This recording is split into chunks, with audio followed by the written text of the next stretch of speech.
Assalamualaikum warahmatullahi wabarakatuh. Di sini kami dari kelompok 3 akan menyampaikan tentang materi yang berjudul Pasar Modal Syariah. Di sini terdiri dari 4 anggota dengan saya sendiri, yaitu Dia Asmi, yang kedua yaitu Siti Imratus Sofiah, yang ketiga yaitu Sutinah, dan yang keempat adalah Nirnawati. Di sini kami akan membahas 7 pokok pembahasan. Yang pertama yaitu pengertian pasar modal, yang kedua yaitu instrumen PAMS, yang ketiga yaitu peran PAMS, dan yang keempat yaitu IPO dalam PAMS, yang kelima yaitu prospektus PAMS, dan yang keenam adalah efek beragun efek syariah. Lalu yang terakhir yaitu pihak yang terlibat dalam PAMS. Lalu yang selanjutnya yaitu pengertian pasar modal syariah. Pasar modal syariah adalah pasar modal yang kegiatannya itu bersangkutan dengan penawaran umum dan perdagangan efek, perusahaan publik yang berkaitan dengan efek yang diterbitkannya, serta lembaga dan profesi yang berkaitan dengan efek, berdasarkan prinsip-prinsip syariah sendiri. Di sini yaitu ada landasan hukum dari pasar modal syariah. Yang pertama adalah Undang-Undang Nomor 8 Tahun 1995 tentang pasar modal. Yang kedua yaitu sesuai dengan fatwa Dewan Syariah Nasional Nomor 40 DSN MUI 10/2003 yaitu tentang pasar modal dan pedoman umum penerapan prinsip syariah di bidang pasar modal terlampir. Lalu yang ketiga yaitu Undang-Undang OJK. Lalu yang selanjutnya adalah instrumen pasar modal syariah. Ada dua, yaitu saham syariah dan juga obligasi syariah. Saham syariah sendiri itu merupakan saham yang berasal dari perusahaan yang kinerja dan produknya itu sesuai dengan prinsip-prinsip syariah di pasar modal. Ada dua kriteria sebuah saham dinyatakan saham syariah, yaitu kriteria kegiatan usaha dari perusahaan dan kriteria rasio keuangan dari perusahaan. Lalu yang kedua yaitu obligasi syariah. Obligasi syariah itu adalah surat berharga jangka panjang berdasarkan prinsip syariah yang dikeluarkan emiten kepada pemegang obligasi syariah yang mewajibkan emiten untuk membayar pendapatan kepada pemegang obligasi syariah berupa bagi hasil, margin, fee, serta membayar kembali dana obligasi pada saat jatuh tempo. Lalu yang selanjutnya adalah reksadana syariah, efek beragun aset syariah. Yang reksadana syariah adalah reksadana yang beroperasi menurut ketentuan dan prinsip syariah Islam, baik dalam bentuk akad antara pemodal sebagai pemilik harta, sahib al-mal atau rob al-mal dengan manajer investasi, begitu pula pengelolaan dana investasi sebagai wakil sahib al-aman, maupun antara manajer investasi sebagai wakil sahib alman dengan pengguna investasi. Lalu efek beragun aset syariah, yaitu efek yang diterbitkan oleh kontrak investasi kolektif EBA syariah yang berportofolio terdiri dari aset keuangan berupa tagihan yang timbul dari surat berharga komersial, tagihan yang timbul di kemudian hari, jual beli pemilikan aset fisik oleh lembaga keuangan, efek bersifat investasi yang dijamin oleh pemerintah, kemudian saran peningkatan investasi atau arus kas, serta aset keuangan setara yang sesuai dengan prinsip-prinsip syariah. Selanjutnya yaitu tentang peran pasar modal syariah. Di sini ada dua. Yang pertama yaitu sebagai sumber pendanaan bagi perusahaan untuk pengembangan usahanya melalui penerbitan efek syariah. Yang kedua yaitu sebagai sarana investasi efek syariah bagi investor. Selanjutnya yaitu IPO dalam pasar modal syariah. Initial Public Offering atau IPO adalah kegiatan suatu perusahaan yang menawarkan kepada masyarakat atau publik untuk ikut memiliki perusahaan dengan cara menjual saham perusahaan untuk pertama kalinya. Dana yang diperoleh akan digunakan untuk menjalankan kegiatan perusahaan seperti membayar utang, tambahan modal usaha, atau mempercepat ekspansi perusahaan. Perusahaan yang menawarkan sahamnya kepada publik akan berubah statusnya dari perusahaan privat yang dikuasai oleh beberapa pihak saja menjadi go public, yaitu perusahaan yang dimiliki oleh banyak pihak. Perusahaan yang menjadi go public akan berdampak pada kompetisi pemegang sahamnya, di mana presentasi kepemilikan pemegang saham lama akan berkurang dan akan ada pemegang saham baru sesuai dengan besarnya kepemilikan sahamnya. Di sini ada beberapa alasan melakukan IPO. Yang pertama yaitu mendapatkan tambahan modal. Dengan melakukan IPO, maka perusahaan tersebut mendapatkan tambahan modal untuk perusahaannya. Modal tersebut salah satunya akan digunakan untuk ekspansi perusahaan agar perusahaan terus bertumbuh dan berkembang. Yang kedua yaitu mendapatkan dana murah. Jika suatu perusahaan melepaskan saham ke publik untuk mendapatkan dana, maka perusahaan tidak perlu terbebani oleh bunga. Sedangkan jika perusahaan mendapatkan dana dari berbagai sumber lain seperti dengan mengeluarkan obligasi atau surat utang, meminjam uang di bank dan lain-lain, maka perusahaan tersebut mempunyai kewajiban untuk membayar bunganya. Yang ketiga yaitu meningkatkan nilai perusahaan secara keseluruhan. Dengan go public, nilai perusahaan berpeluang jauh meningkat di masa depan seiring dengan kenaikan harga sahamnya. Jika perusahaan dinilai memiliki kinerja yang baik oleh investor, maka peluang kenaikan saham juga meningkat. Perusahaan yang go public juga akan dinilai memiliki tata kelola perusahaan yang baik karena adanya kewajiban keterbukaan informasi atas kinerja perusahaan setiap kuartalan, serta ada kewajiban melakukan pemeriksaan audit dari akuntan publik yang terpercaya setiap tahun. Yang keempat yaitu potensi pertumbuhan lebih cepat. Sebenarnya perusahaan bisa saja menggunakan modal internal untuk melakukan ekspansi perusahaan. Namun jika perusahaan memiliki dana yang murah, maka ekspansi dapat dilakukan dengan lebih cepat. Misalnya, jika perusahaan menggunakan dana internal, maka hanya bisa melakukan ekspansi dengan membuka satu cabang saja. Namun, jika perusahaan tersebut menggunakan dana murah tersebut atau dana suntikan, maka sangat memungkinkan perusahaan untuk membuka cabang-cabang baru yang lebih banyak dan besar. Oleh karena itu, tentunya potensi pertumbuhan perusahaan untuk jangka panjang akan lebih besar. Selanjutnya yang terakhir yaitu meningkatkan citra perusahaan. Perusahaan yang go public biasanya akan disorot oleh media. Oleh karena itu, jika perusahaan tersebut memiliki kinerja yang baik, maka sorotan media dapat menjadi salah satu alat marketing secara tidak langsung bagi perusahaan. Selanjutnya yaitu kriteria dan ciri-ciri saham syariah IPO. Yang pertama yaitu saham diterbitkan oleh perusahaan yang menyatakan dalam anggaran dasarnya melakukan kegiatan yang berdasarkan pada prinsip syariah Islam. Selanjutnya yang kedua yaitu saham yang tidak menyatakan kegiatan usahanya berdasarkan prinsip syariah Islam, namun sahamnya memenuhi kriteria sebagai saham syariah. Yang selanjutnya yaitu IPO dalam pasar modal syariah. Nah, IPO dalam pasar modal syariah ini berkaitan dengan mekanisme IPO. Itu di dalam tabel ada beberapa tahap yang harus dilalui dalam melaksanakan IPO dalam pasar modal syariah. Yang pertama yaitu melakukan tahap persiapan. Dalam hal ini, tahap persiapan yang harus dilakukan yaitu membentuk tim internal IPO, menunjuk P dan profesi penunjang lainnya, due diligence, persetujuan RUPS untuk penawaran umum, serta menyiapkan dokumen yang diminta oleh OJK dan BEI. OJK yaitu Otoritas Jasa Keuangan dan Bursa Efek Indonesia. Yang selanjutnya yaitu pihak pendukung. Penjamin emisi efek atau PEI memimpin proses IPO, membantu persiapan dokumen dan prospektus, serta sebagai penjamin emisi. Yang kedua yaitu akuntan publik, mengaudit laporan keuangan dari perusahaan tersebut. Terus penilai independen jika diperlukan, yaitu menghitung nilai wajar aset perusahaan. Konsultan hukum, yaitu seseorang yang memastikan kelayakan aspek hukum. Notaris, membuat akte RUPS dan perjanjian terkait IPO. Biro Administrasi Efek atau BEA, membantu administrasi pemesanan dan penjatahan saham IPO, mencatat kepemilikan efek dan melakukan pembagian efek sesuai dengan hak kepemilikan. Tahap yang selanjutnya setelah persiapan dan pihak pendukung yaitu mengenai persiapan dokumen.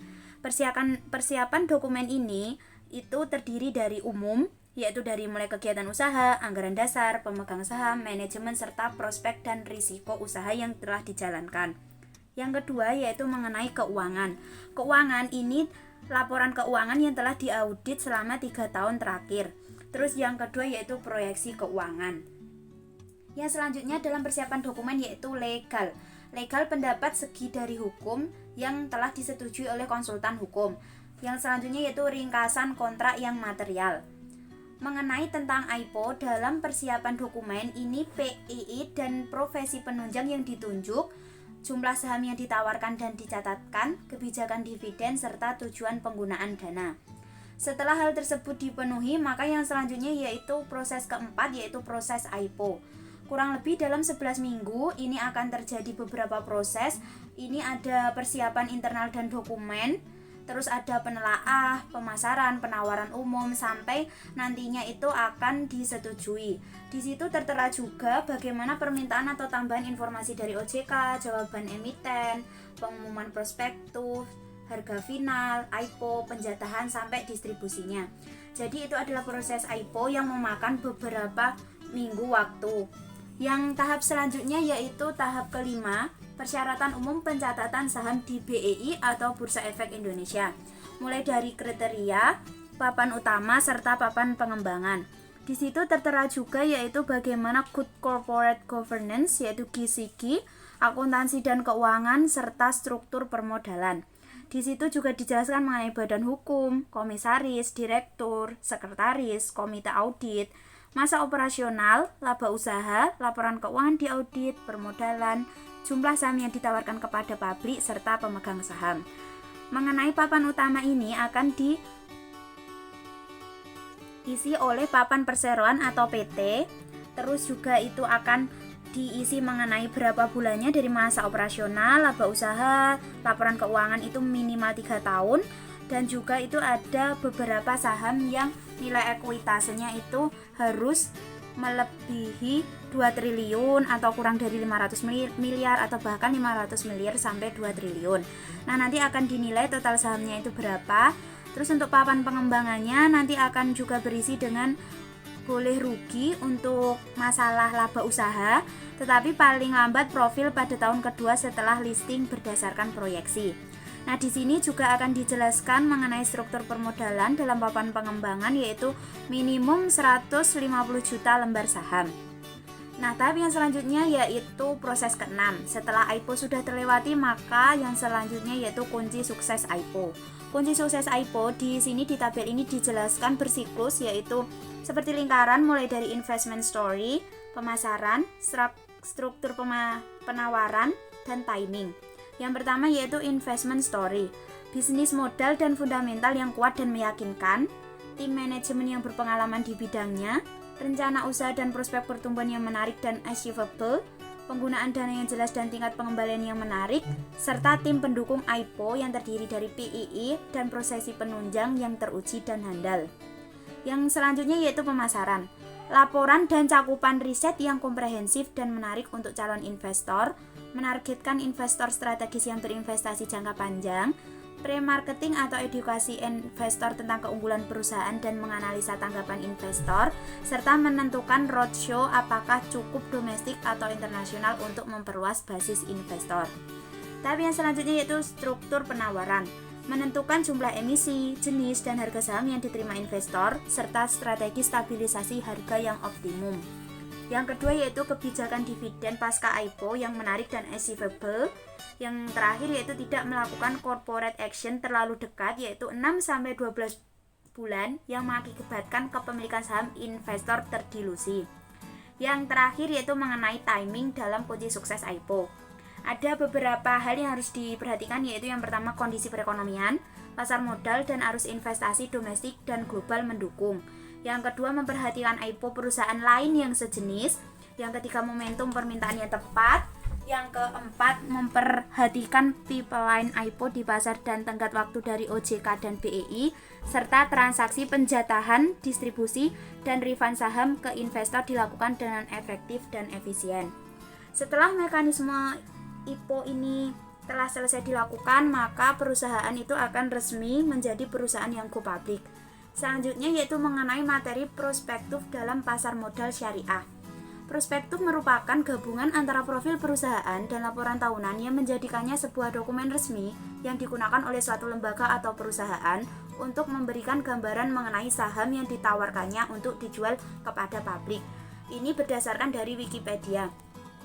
Suatu prospektus umumnya berisikan yang pertama yaitu informasi material tentang reksadana, saham, obligasi, dan investasi lainnya. Yang kedua yaitu mengenai penjelasan tentang bidang usaha perseroan. Yang ketiga yaitu penjelasan tentang laporan keuangan. Yang keempat yaitu penjelasan tentang biografi dari Dewan Komisaris dan Dewan Direksi. Yang terakhir yaitu informasi terinci mengenai kompensasi mereka, perkara-perkara yang sedang dihadapi perseroan, daftar aset perseroan, dan lain-lain informasi yang bersifat material. Nah, dalam prospektus ini intinya yaitu berisi bagaimana profil dari perusahaan serta hal yang ditawarkan dari perusahaan, mulai dari tadi reksadana, saham, obligasi, dan investasi lainnya, terus juga bagaimana penawaran umumnya, ketentuannya, serta hal-hal yang berkaitan dengan yang ditawarkan oleh perusahaan. Jadi semuanya itu lengkap sehingga ketika dalam proses IPO, prospektus ini itu akan menunjukkan profil perusahaan serta hal-hal yang tercantum di dalamnya seperti saham, reksadana, obligasi, dan investasi lainnya, sehingga akan menarik investor untuk menanamkan dananya di dalam perusahaan tersebut. Selanjutnya saya akan menyampaikan tentang efek beragun efek syariah. Di sini yang dimaksud dengan efek beragun aset syariah adalah merupakan surat berharga atau efek yang diterbitkan oleh penerbit yang terdiri dari sekumpulan aset syariah dan mekanismenya tidak bertentangan dengan prinsip syariah. Di sini surat berharga atau efek yang diterbitkan oleh penerbit yang terdiri dari sekumpulan aset syariah dan mekanismenya tidak bertentangan dengan prinsip syariah. Efek beragun aset syariah ini berbentuk surat partisipasi atau EBAS SP, merupakan efek beragun aset syariah yang diterbitkan oleh penerbit yang akad dan portofolionya berupa pembiayaan pemilikan rumah dan tidak bertentangan dengan prinsip syariah. Efek beragun efek syariah mempunyai kelebihan dan kekurangan. Kelebihan efek beragun aset syariah adalah yang pertama adalah membantu perkembangan perusahaan. Di sini dengan berinvestasi efek beragun syariah akan membantu perkembangan perusahaan yang bisa menjadi sumber likuiditas. Perusahaan menengah kecil sering menghadapi pinjaman secara tradisional, maka dengan berinvestasi efek beragun aset syariah ini akan dapat sangat membantu perkembangan perusahaan tersebut. Yang kedua adalah diversifikasi sumber pembiayaan. Di sini dengan adanya efek beragun aset syariah bisa mendiversifikasikan sumber pembiayaan, di mana biasanya sumber pembiayaan hanya bisa dilakukan oleh perusahaan besar. Tetapi dengan menggunakan efek ini, perusahaan kecil atau perusahaan non-investasi juga bisa mendiversifikasikan sumber pembiayaan mereka. Kelebihan yang ketiga adalah dana yang murah. Yang dimaksud di sini adalah para penerbit efek syariah ini akan mengeluarkan biaya yang murah. Hal ini seiring dengan meningkatnya rating atas kualitas piutang yang dijaminkan. Dapat diartikan bahwa terjaminnya pasokan arus kas dari EBAS syariah sehingga dapat ditawarkan dengan tingkat pengembalian rendah untuk investornya. Investor pun menyukai investasi beragun aset syariah ini karena investasinya yang lebih aman. Lalu yang keempat adalah transparansi. Di sini keterbukaan informasi publik untuk efek beragun aset syariah lebih minim dibandingkan dengan metode pembiayaan lain. Lalu yang terakhir adalah meningkatnya leverage. Dengan adanya efek beragun aset syariah ini, maka struktur neraca perusahaan akan semakin besar leverage-nya, sehingga semakin efisien juga dalam penggunaan modal. Selain ada kelebihan, di sini ada beberapa kekurangan. Yang pertama adalah pelunasan lebih awal. Jika Anda melakukan pelunasan lebih awal atau biasa disebut dengan early call, maka akan mempengaruhi yield yang akan diterimanya. Lalu yang kedua adalah gagal bayar. Pemegang efek beragun aset syariah ini akan mengalami kerugian bila debitur dari aset jaminan mengalami kebangkrutan atau tidak mampu membayar tepat waktunya atas bunga dan pinjaman pokok. Kekurangan yang ketiga adalah resiko suku bunga. Efek beragun aset syariah akan mengalami fluktuasi harga dikarenakan pengaruh dari perubahan suku bunga. Harga dari efek beragun aset syariah akan turun bila terjadi peningkatan suku bunga. Berikut adalah kelebihan dan kekurangannya. Lalu di sini saya akan menjelaskan mengenai pihak-pihak yang terlibat dalam PAMS atau pasar modal aset syariah. Yang pertama adalah Menteri Keuangan. Di sini di bawahnya ada Bapepam. Bapepam di sini memiliki beberapa tugas pokok menurut Kepres nomor 53 tahun 1990 tentang pasar modal.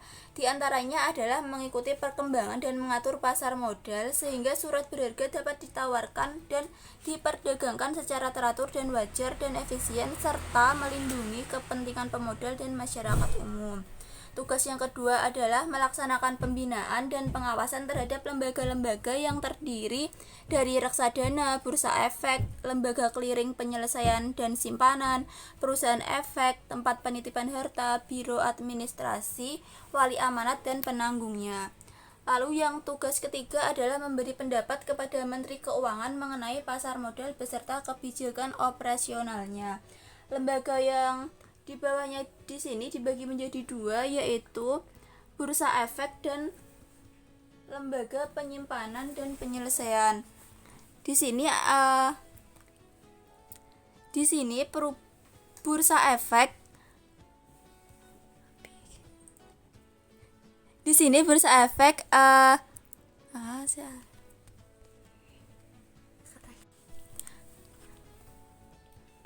Lalu di bawah Bapepam ada bursa efek dan lembaga penyimpanan dan penyelesaian. Di sini bursa efek terdiri dari perusahaan efek yang tugasnya adalah menjamin emisi, perantara pedagang efek, dan manajer investasi. Lalu lembaga penyimpanan dan penyelesaian di sini terdiri dari emiten, perusahaan, dan efek reksadana. Lalu di bawah dua lembaga ini ada lembaga penunjang, yaitu yang pertama lembaga penunjang Biro Administrasi, Bank Kustodian, Wali Manat, Penasehat Investasi, dan Pemeringkat Efek. Lalu ada profesi penunjang, yaitu akuntan, konsultan, penilai, dan notaris. Sekian presentasi yang dapat kami sampaikan. Apabila terdapat kesalahan, kami mohon maaf. Wassalamualaikum warahmatullahi wabarakatuh.